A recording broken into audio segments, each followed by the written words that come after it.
Zone 2, day 2, and of course we are going to keep fighting. And yeah, City of Moria have been winning. We thought that it was basically done, but out of nowhere, DYH and Mojo decided to go and sneak and take our tower. Let's see how well we are going to perform. Out of nowhere, I just thought that we just dropped the fog, which is unexpected. It was not planned, so yeah, pretty nice. We will have more time to deal damage to these ranged players, right? That's the idea of fog, and hopefully this fog will be successful for us. Yeah, I remember last KVK when I was inside the fog, I managed to get 400k merits on my Magrat and Zaida, which was huge achievement. I was basically posting that report everywhere I was in the Call of Dragons community because I was really proud, right? But here I don't think we're gonna get 400k merits because the fog is basically a little bit too far. If it was a little bit closer, we could have a chance, but as you can see, I'm like in the side, one more movement, and unfortunately, we are done, right? We will be out of the fog, and it will be painful because they all have exemplar wish artifact. This is 17 billion power alliance. We are 16 billion power alliance, basically strongest alliances against each other in zone 2, and we have been winning for quite a while already. Yesterday, basically all day, we have been winning. Today, when we woke up, I saw that we were still progressing through zone 2, and we saw that, yeah, I guess the DYH is basically saving troops for the future zones, and as out of nowhere this nice skirmish happened, which is cool, right? Of course, whenever there is fights, we are going to be there. So that's basically like a small overview what's going on in zone 2 against high power alliances like such as City of Moria and Dedicate Your Heart. Now, I think Dedicate Your Heart is Chinese alliance, and they have a pretty strong members all around, which is visible when you are getting targeted. You are just getting destroyed as a archer player, as in general as a ranged player, right? So far what we are having, right? I totally forgot that I should mention my hero pairs. We have Ruby and Kylan. Alan is not awakened, but Ruby is. We will need like 150 legendary tokens in order for us to awaken Kylan. Not Kylan, to make Kylan's 4 skill to 5 level because it's 2. Now we have Falgrim, which is 5-2-3-5, which means not awakened, and awakened Nico, right? Defense break, barbed manticore, skill damage factor. Falgrim got changed. It is basically much better and stronger. Magrat and Zaida, one of the best archer hero pairs for a while. Indecent Ara with my tier 5 wyverns, basically support hero pair for healing, for Tara's defense reduction, and 50% physical attack bonus for all nearby troops, which is basically 5 March. So yeah, pretty nice buffs we are having with the Indecent Tara, and it's basically not only buffs, it's a semi-tank hero pair, right? It's a semi-tank, which is way more tanky than my archers, for example, any of them. Kinara and Musyang, both of them are awakened. Defense breaks from Kinara, also high counter attack damage, and of course, as you can see the pattern, I'm trying my best to add healing on every single legion, especially for archers, because I believe we have the best synergy with the healing in this game, thanks to advanced chain strike. So yeah, when I saw the skills of the new infantry heroes, I understood that my healing gameplay was correct. They are getting more and higher counter attack damage all around. So yeah, basically, I don't know if you are archer main and you are playing without healing. I believe you don't have enough time to deal damage because you are getting low super fast. And I totally understand why it would be impossible to get good merits without healing. So yeah. But what we can say after the updates, they basically increased the damage of archer heroes, not the survivability. but basically the problem was always the survivability, right? That was the main problem, because such a high counterattack damage from infantry players, especially from the G5s, Joran, yeah, that will be too much for a lot of archer mains, because if you are building your archer war pits with the crit rate and crit damage style, unfortunately, yeah, you will crit, but at the same time, you will receive a high amount of counter attack damage, and at the end of the day, someone who healed will have more troops during the war than you, right? Other than that, you at least you should be really close near your city to refill your marches super fast, which is also impossible, right? So also what we are having here, right? We dropped fog, we managed to move them back, but right now is an awkward gameplay, in and out, right? Nobody having advantage basically, but of course it's understandable, simply because we are having fog of war. Because so what fog of war means, right? Every ranged troop, or basically everybody who is inside, is immune to ranged attacks, right? Only melee attacks can deal damage whoever is inside the fog. So basically only infantry players and only cavalry players are able to deal damage to us here. And yeah, that's always the problem, because whenever fog is dropped, of course opponents have two choices: drop your own fog, or you're gonna move back, wait, and maybe later you are going to drop your own fog when your opponent won't gonna have. So pretty cool skill. I think it has a pretty big cooldown, couple of days. I'm not really exactly sure how much, but I'm pretty sure it's couple of days, right? You can't really drop this kind of OP skill from your alliance skills to the battlefield. Yeah, so couple of days cooldown, and yeah, that's the reason why DYH and the city of Moria basically stopped this little skirmish. I was actually expecting them to drop the second fog, like here. Would be really fun to fight fog versus fog, but I have no idea why they decided against it, but it's fine. Also, here is another small skirmish with the PRE and Mojo. PRE is of course our ally alliance, which is Warband, so we are on the same side, and they are basically winning two on their side. Uh, yeah, I believe they will just stand here, wait for 22 minutes, 21 minutes, yeah, close to 22 minutes, and whenever fog will be gone. Or yeah, wait, they basically changed the location, and they are moving in a different way, which we can go and try some stuff, right? They basically said, okay, if you have fog there, there is another tower here which we can take, and that's what actually they are going to do, right? Yeah, I actually forgot that this tower was so close, and that was their third option, which was just take different tower, which is nice because it means we have some activity, we're gonna fight, but I'm not really sure if I have enough allies here to do anything. Let's see. All right, this is the Gorish. Yeah, unfortunately, straight up. Yeah, I basically prefer to target Gorish than Kuma. Gorish one, like first of all Garwood first, then Gorish, then Kuma, and then Joran and Elonir, right?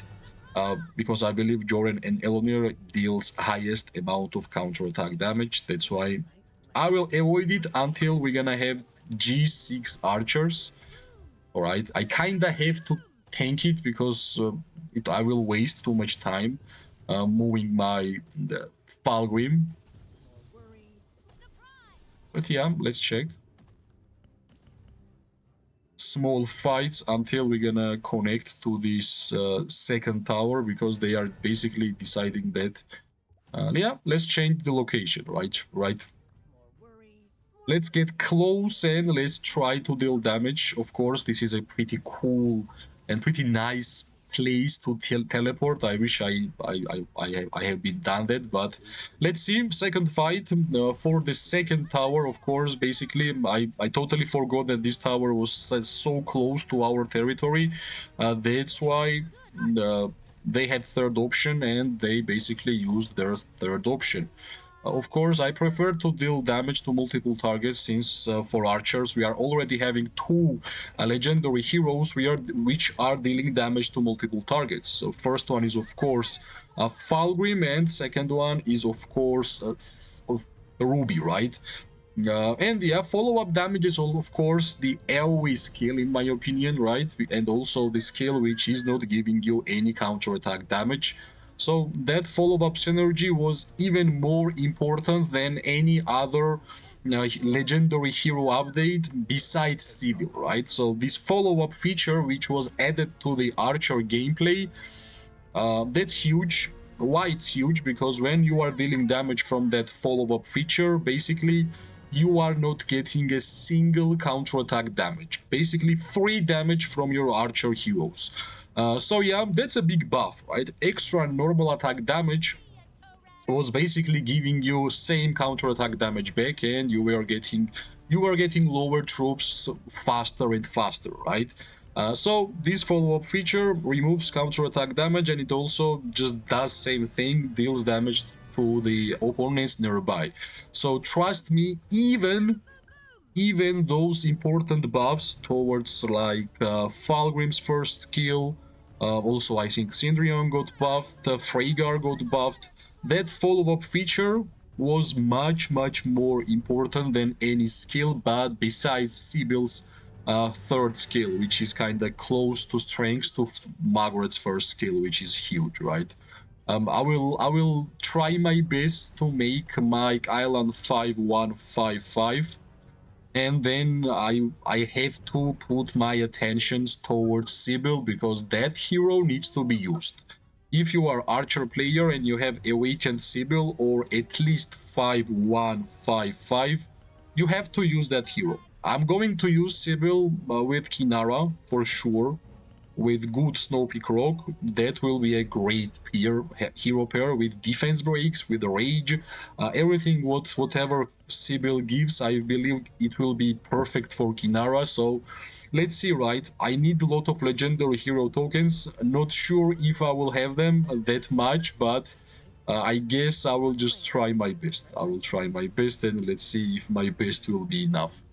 So yeah, we managed to distract them from the tower here. Unfortunately, this is more of an infantry and mage fight. We don't have much of an infantry, but here I think we can have a small push. Let's see, Yun Ming should be the target. Whenever you are targeting mages, Yun Ming is your main target, because that hero does highest damage. Second target, Lilia, for sure. We got the perfect position here. Out of nowhere, we are dealing damage to ranged players, which is pretty huge. And yeah, all of my allies were dealing damage to one infantry. Not all of my allies, but a lot of them, right? Yeah, what's natural is that when we're gonna compare merits, we have to remember that Ruby and Island's Warped, which is Wind Whistle, is not 3-star talent skill Warped.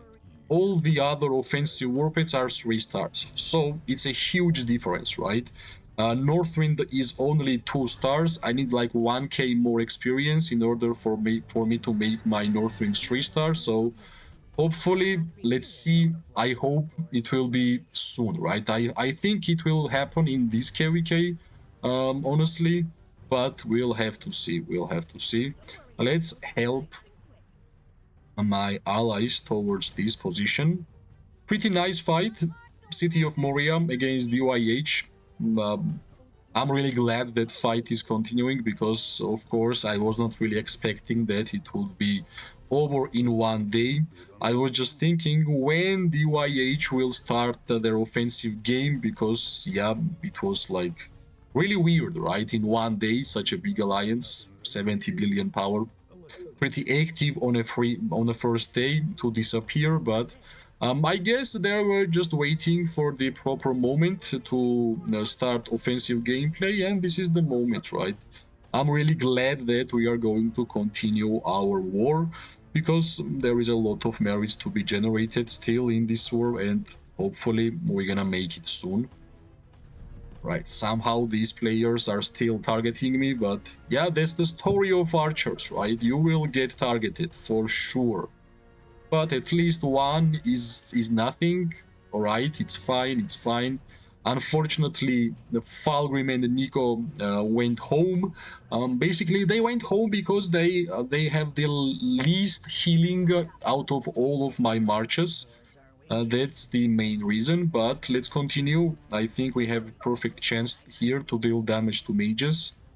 We just have to be a little bit quick.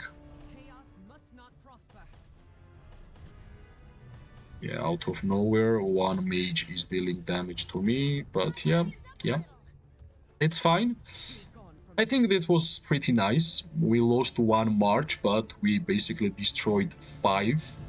So pretty nice trade. Yeah, alright, it was archers here. Nice, nice, nice. Even better, right? Even better. We have basically 50% HP on Magrat and Zaida, which is the most tanky hero pair in terms of healing out of all, because I have amazing Shadow Manticore, which heals quite a lot. So yeah, let's see how long we will be able to survive by also being the pretty aggressive, right? So as I have mentioned before, my playstyle is always regarding staying alive longer, because I believe longer you're gonna be alive on the battlefield, the more merits you're gonna get, because yeah, that's how this game works, right? If you're gonna be too offensive, one artifact on your main warphead or main hero pair, and unfortunately you are kinda done. That's how it happened when yesterday I turned on the stream. I was glad that finally it was wartime, and I sent my 5 marches, was fighting, and out of nowhere, I think what's the call of this artifact? What's the name of this artifact? Yeah, I think Mirage Orb was struck towards my Magrat and Zaita, and I was like, one of my main damage dealers was gone. So yeah, that's why I always prefer to play safe, especially while not having long range warfare, because range is important in these type of games. That's why you should be defensive. I believe archers are in general defensive troop type, and they are not offensive. Uh, I believe even mages are defensive troop type, right? Like, for sure. So yeah, I'm really happy that we managed to stay alive for like at least 20 minutes, or like close to that, which is good. But Magrat and Zaida is still feeling healthy. Of course, Indie Centaura also, because as I have mentioned, Indie Centaura is basically like a third, like a semi-tank. They are really, really tanky. Also, the healing matters. Both of the heroes are healing together themselves. I mean, Indie Centaura, and we are there for the infirm and for the defense reduction, damage reduction, and of course for the 50% attack for the 4 nearby marches, which is huge. Alright, yeah, we managed to deal damage to mages. We are really low, that's why I'm being more and more aggressive to soak up as much value as possible out of these hero pairs. Of course, Magrat and Zaida still can perform, but let's see, right, let's see. If we're gonna have a one good push, of course, I'm gonna just go all in. I just need a good angle to deal damage to mages. That should be the priority. Of course, now I might get targeted. And also, let's see, yeah, because of the fog there, nothing is really happening. So main fights will be here. Let's see. Yeah, Mogro is squishy. Mogro, I believe, is squishy. If Mogro starts hitting you from the melee, of course, that's good. But in general, I believe Mogro is really, really squishy. They are sending one random infantry troops, which is really boring. Right, I might get caught. Yep, I understood. That's the moment when you might get caught, but I was prepared, right? I was prepared, and basically we have not even lost a single march. Let's be honest. But I think now we will, because we are out of troops in our own troops. So I can even tank a little bit for my mages, for my allies. Other than that, we are able to go and check how much merits we got. Also check out the hospital. Yeah, I still got some troops. Let's see, right? Let's see. So 62 came, and the island's fourth skill is not even 5 level, and he's not even awakened, and now Wind Whistle is not 3-star Northwind, so basically this hero pair has a huge potential. You can see the report by severely wounded troops from our side and from our opponents, which is nice. Magrat and Zaidam, we have a huge warped here, and yeah, less merits, but still amazing trade, right? Of course, we need to work on the Barbed Manticore, and we have to awaken Falgrim to make it even better, but trade looks nice. Same here. I'm testing different kind of talents for the Kinara Musyang hero pair. This one is for PvP, I think. So let's see, right? Let's see. And of course, here will be negative trade, but that's because healing gives us negative trades. And I'm losing most of the tier 4 wyverns, not much, right? So yeah, that's another PvP gameplay video with the city of Moria. You can see how far we are. We are basically winning. We are basically at the exit point for the Dedicate Your Heart, and hopefully we are going to take all the behemoth which are in the zone 2, and then of course wait for the future zones. Let's see how the zone 2 gameplay will continue. As always, if you like the video, press like, subscribe, share. It always gives me more and more motivation to make more content for this game. I wish everybody amazing day, morning and night wherever you are. We are going to see each other really soon. Bye bye and good luck.